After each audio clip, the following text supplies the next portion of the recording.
Здравствуйте. Предлагаю подвести сегодня еще один итог 2006 года, а именно ситуации с арестами горожан, подозреваемых в совершении преступлений.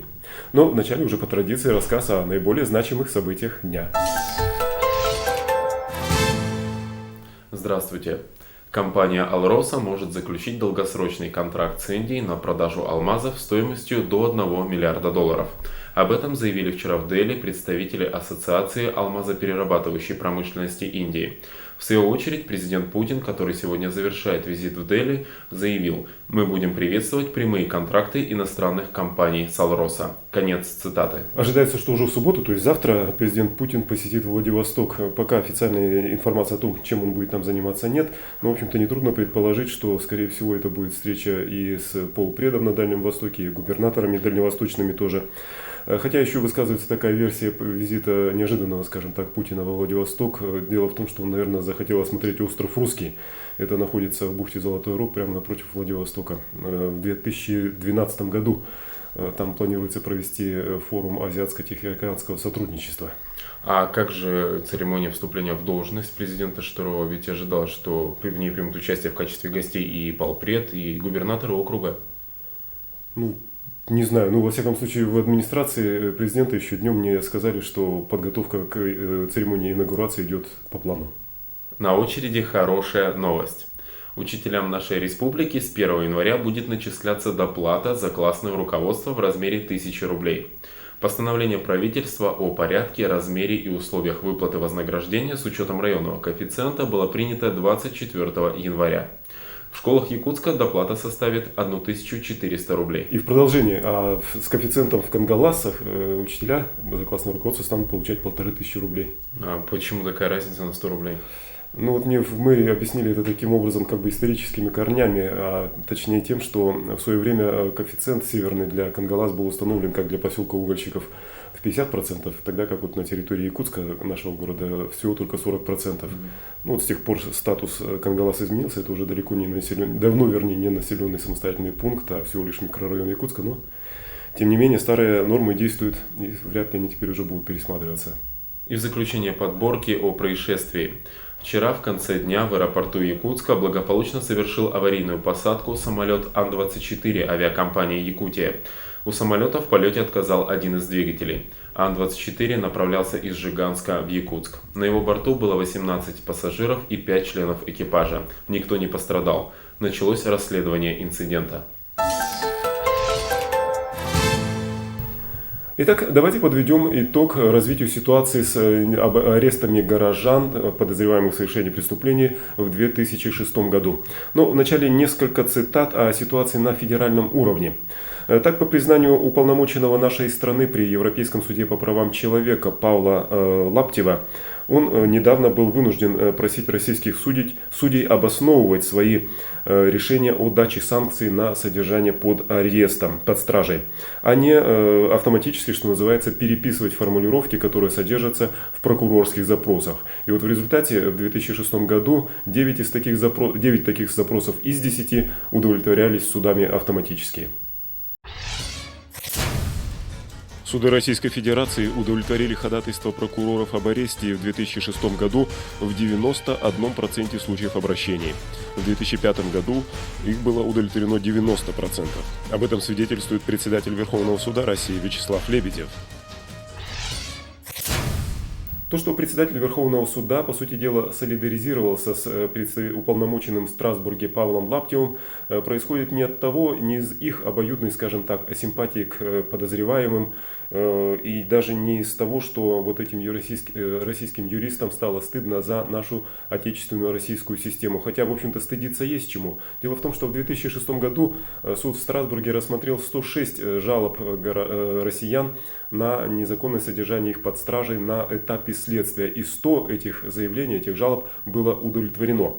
Так вот, проблема-то немножко другая. Дело в том, что озабоченность, я так подозреваю, этих юристов возникла в связи с тем, что суд в Страсбурге, он ведь не просто выносит решение о том, что задержание незаконно и человек должен быть освобожден, но еще и сопровождает это свое решение штрафами, которые должна выплачивать Российская Федерация, бюджет Российской Федерации. Так вот, в 2006 году, по свидетельству Павла Лаптева, Россия заплатила или еще заплатит своим гражданам ни много ни мало, но 1 миллион 376 тысяч евро. И плюс еще 1 миллион в качестве моральной компенсации.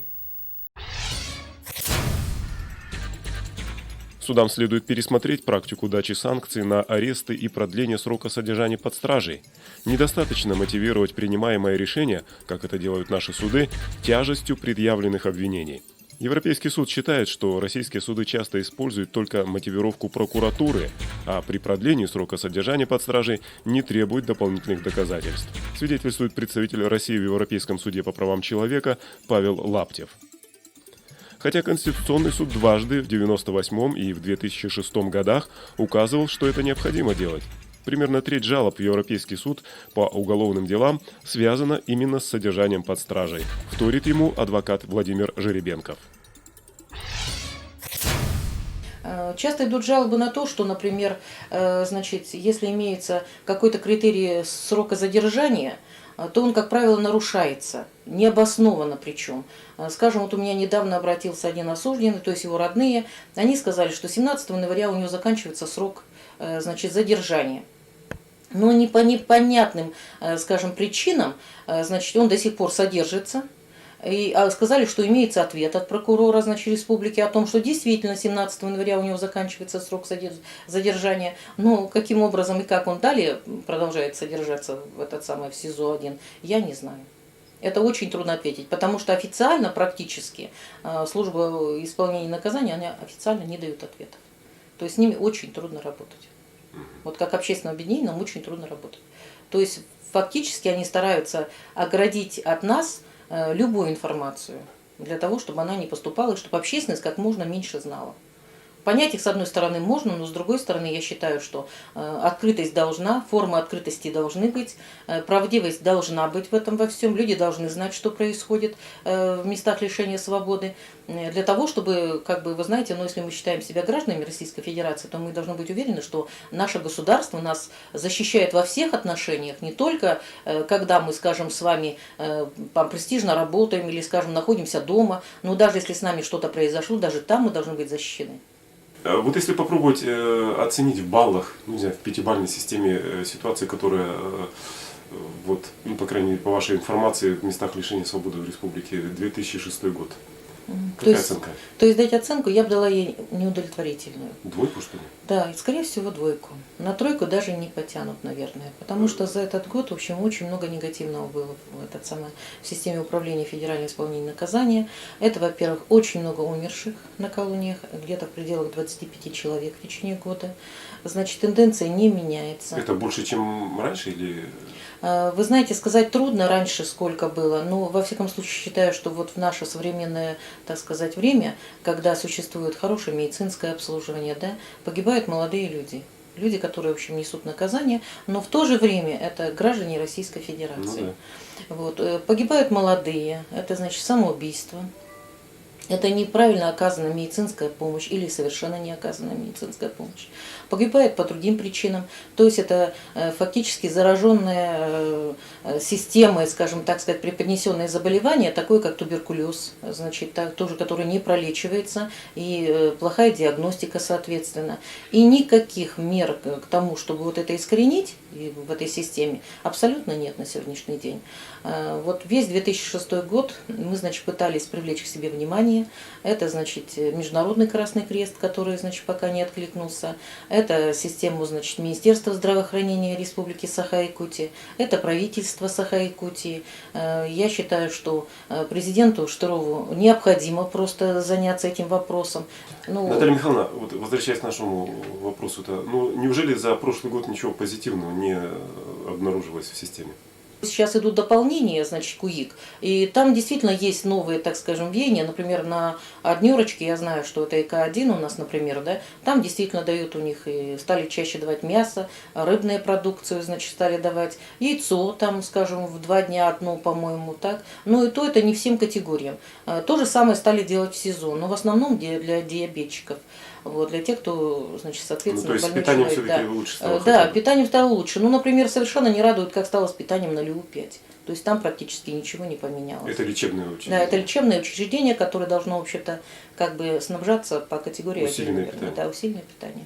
То есть там все осталось по-старому? Да, там все осталось по-старому, и проблемы все те же самые, и, скажем, Новый год нас совершенно не порадовал то, что произошло на Лиу-5, и сейчас мы вот ждем, когда будут Вы официально имеете в виду какие-то... убийство, да? Да, и убийство, и избиение, значит, спецотрядом осужденных. Вот сейчас мы как бы наблюдаем за этой ситуацией, пока не вмешиваемся, но думаю, что скоро мы об этом расскажем общественности.